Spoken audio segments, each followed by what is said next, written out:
Pengolahan emas ilegal dengan sistem dumping, tong dan rendaman yang bahan bakunya dari Gunung Botak, masih bebas beroperasi.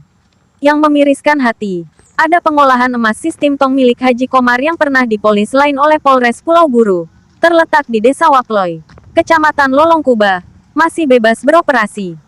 Tong ini sudah 2 bulan beraktivitas. Satu sumber terpercaya menyebutkan, polis lainnya telah dilepas. Pasca penanggung jawab tong yang di kalangan penambang dipanggil dengan nama Rais Ternate alias Bravo Konon datang ke Mapolres Pulau Buru. Rais yang dikonfirmasi wartawan enggan diwawancarai. Ia hanya berdalih, kalau saat tong di Waploy di polis lain dan saat polis lain dibuka, ia tidak berada di tempat. Dengan alasan itu, ia mengaku tidak tahu oknum polisi siapa yang memasang polis lain dan juga yang membuka polis lain. Rais mengaku juga kalau tidak ada setoran kepada oknum di Polres Pulau Buru. Namun tidak dibantah kalau ia ada memberikan uang kepada pihak-pihak tertentu, termasuk diberikan kepada oknum wartawan. Sumber di kalangan penambang berkicau kalau tong milik Haji Komar di Waploy dan dumping di puncak Gunung Botak serta rendaman di Sungai Anahoni diduga dibaking sehingga tidak tersentuh.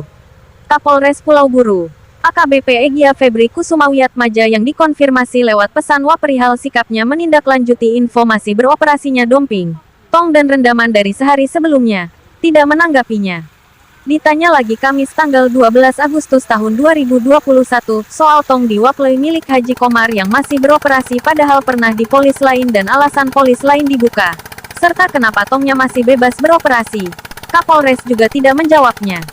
Paur Humas Polres Pulau Buru, Aibtu Jamaluddin yang dikonfirmasi terpisah perihal yang sama juga belum menjawabnya. Selanjutnya wartawan media ini lebih jauh melaporkan, saat ditinjau sore hari sebelumnya, tong milik Haji Komar ini normal beroperasi. Aktivitas pengolahan emas ilegal yang menggunakan bahan B3 itu sangat leluasa. Bahkan saat didatangi wartawan, ada mobil truk yang bolak-balik angkut material emas dari Gunung Botak. Material ini punya bos, jelas sopir yang mengangkut material tersebut. Polisi dicurigai tebang pilih, sebab ada satu tong yang letaknya beberapa langkah kaki dari tong Haji Komar, juga pernah di polis lain. Sampai saat ini masih terpasang garis polis lainnya dan juga tidak lagi beroperasi. Dumping di dekat pos puncak Gunung Botak juga leluasa beroperasi dan tidak tersentuh kepolisian. Akibat aktivitas yang diduga dibaking ini, kondisi air di Sungai Anahoni dan Sungai Wamsait kini terlihat keruh dan berlumpur. Padahal saat Kapolda Maluku dijabat Irjen Pol Roy Kelumewa masih menjabat dan menempatkan Brimob sebagai ujung tombak pengamanan di Gunung Botak, kawasan itu steril dan kedua sungai airnya terlihat jernih. Walaupun ada yang nekat kucing-kucingan dengan aparat lalu masuk menambang di malam hari saja, para penambang ini hanya bisa menggali dan lakukan kodok-kodok. Yang namanya dompeng, tong dan rendaman saat itu bersih di Gunung Botak. Tapi pasca Kapolres Egya Febri Kusumawiatmaja menarik Brimob dan personil Polres, serta TNI AD, kini kondisi Gunung Botak kembali hancur-hancuran.